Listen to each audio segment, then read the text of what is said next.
Welcome to Sri Lalitha YouTube channel. ఈరోజు recipe వచ్చేసి దోసకాయ టమాటా కర్రీ అండి. ఒక అర కేజీ దోసకాయలు కట్ చేసుకున్నాను. ఒక ఆనియన్ ఒకటి, దానికి సరిపడా పచ్చిమిర్చి, కొంచెం కొత్తిమీర, అల్లం వెల్లుల్లి పేస్ట్ ఆల్రెడీ ప్రిపేర్ చేసి పక్కన పెట్టుకున్నానండి. ఇప్పుడు ప్యాన్ పెట్టి ఆయిల్ వేసుకున్నాను. ముందుగా పచ్చిమిర్చి,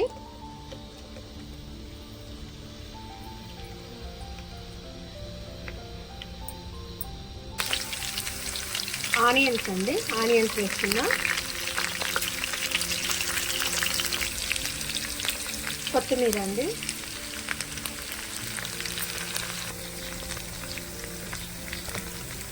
పసుపు యాడ్ చేసుకున్నా, అల్లం వెల్లుల్లి పేస్ట్, పచ్చిశనగపప్పు, జీలకర్ర అండి,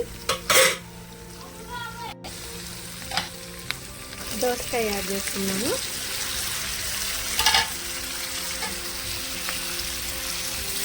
సాల్ట్ కారం ఇప్పుడు అసలు యాడ్ చేయొద్దండి.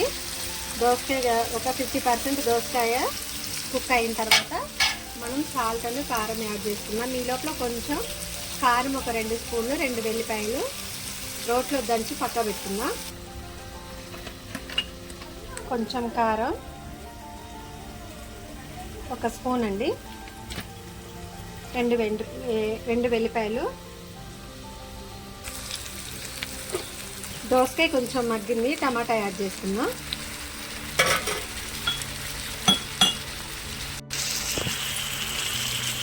వెల్లిపాయ కారం అండి, 2 స్పూన్ల కారము, 2 వెల్లిపాయ రెబ్బలు రోట్లో వేసి దంచాను. దీంట్లో మనం ఇప్పుడు ఉప్పు యాడ్ చేసుకోలేదు. ఈ టమాటా కొంచెం మగ్గిన తర్వాత ఉప్పు యాడ్ చేసుకున్నాం. రుచికి సరిపడా సాల్ట్ యాడ్ చేసుకున్నా,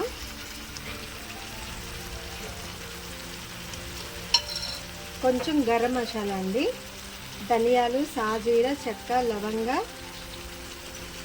వెల్లిపాయ, ఇంతవరకే నేను మసాలా పౌడర్ చేసి పక్కన పెట్టుకున్నాము. ఇదే యాడ్ చేశాను. ఇప్పుడు మూత పెట్టి సిమ్లోనే ఒక 3 నిమిషాలు సిమ్లోనే కూర మగ్గాలండి. టమాటా ముక్కలు మొత్తం ఉడకాలి, అప్పుడే మనం కలిదిప్పుకుందాం. ఒకసారి కలిదిప్పుదామండి.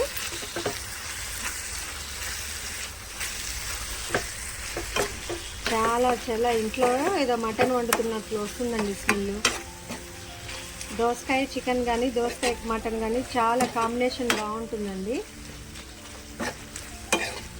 కాకపోతే ఈసారి నార్మల్గానే దోసకాయ టమాటాతో చేస్తున్నాను. కర్రీ ఆల్మోస్ట్ ఆల్ రెడీ అయిందండి. కొంచెం మసాలా ముక్కలకి పట్టి టమాటా కొంచెం మగ్గితే మనం ఇక స్టవ్ ఆఫ్ చేసుకోవచ్చు. మళ్ళీ మూత పెట్టి ఒక 2 నిమిషాలు సిమ్లోనే కూర మగ్గాలండి. ఫస్ట్ టమాటా ముక్కలు అలా పెద్దగా కనపడకుండా దోసకాయలో కలిసిపోవాలి. మనం స్టవ్ ఆఫ్ చేయాలంటే ఇంకా కొంచెం కర్రీ ఉడకాల్సిన టైం ఉంది కాబట్టి ఇప్పుడే వద్దు. ఒక 2 నిమిషాలు మళ్ళీ సిమ్లోనే పెట్టి కుక్ చేసుకొని స్టవ్ ఆఫ్ చేసేద్దాం.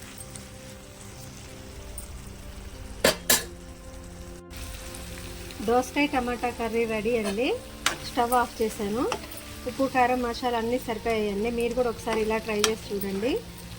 శ్రీలలిత యూట్యూబ్ ఛానల్ సబ్స్క్రైబ్ చేసుకోకపోతే చేసుకోండి. వీడియోస్ లైక్ చేయండి.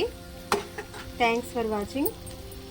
Please do like, share and subscribe my YouTube channel.